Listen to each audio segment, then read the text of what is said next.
আসসালামু আলাইকুম রহমতুল্লাহ। আল্লাহ পাকের লাখো কোটি শুকর ও সুজুদ যে মহান রব্বুল আলমিন আমাদেরকে আখিরি নবী হজরত মুহাম্মদ মুস্তাফা সাল্লাল্লাহু আলাইহি ওয়া আলা আলিহি ওয়াসাল্লামের উম্মত হিসেবে কবুল করেছেন এবং অসংখ্য অগণিত দুরূদ ও শান্তি বর্ষিত হোক সেই নবীর উপর যার উপর স্বয়ং আল্লাহ পাক দুরূদ পাঠ করেন।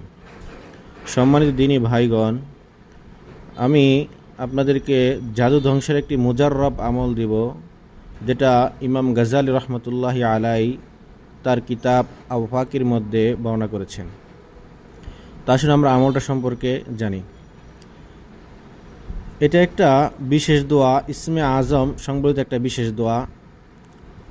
সেই দোয়াটা হলো, ইয়া কাজিয়াল হাজাত ইয়া দাফিয়াল বালিয়াত বিহাক্কে ইয়াকা না'বুদু ওয়া ইয়াকা নাস্তাঈন। এতটুকু দোয়া আমরা এভাবে পড়ব, অর্থাৎ জুমার দিন আসর নামাজ আদায় করে সেই মুসল্লায় বসেই এক ধ্যানে এই দোয়াটা আমরা 111 বার অথবা 313 বার পাঠ করব।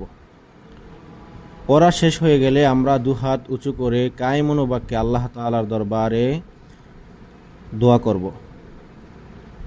ইনশাআল্লাহ যত কঠিন থেকে কঠিন জাদুগ্রস্তই হোক না কেন, সে জাদুটা কুফরি হোক, সিফলি হোক, সেটা পুতানো জাদু হোক অথবা খাওয়ানো জাদু হোক, যেই রকম জাদুই হোক না কেন, মাশায়েখদের মতে এই বরকতময় আমলের কারণে আল্লাহর হুকুমে জাদুটা যত শক্তিশালী হোক, সেটা কুফরি হোক, তৎক্ষণাৎ সেটা ছিন্ন ভিন্ন হয়ে যায়।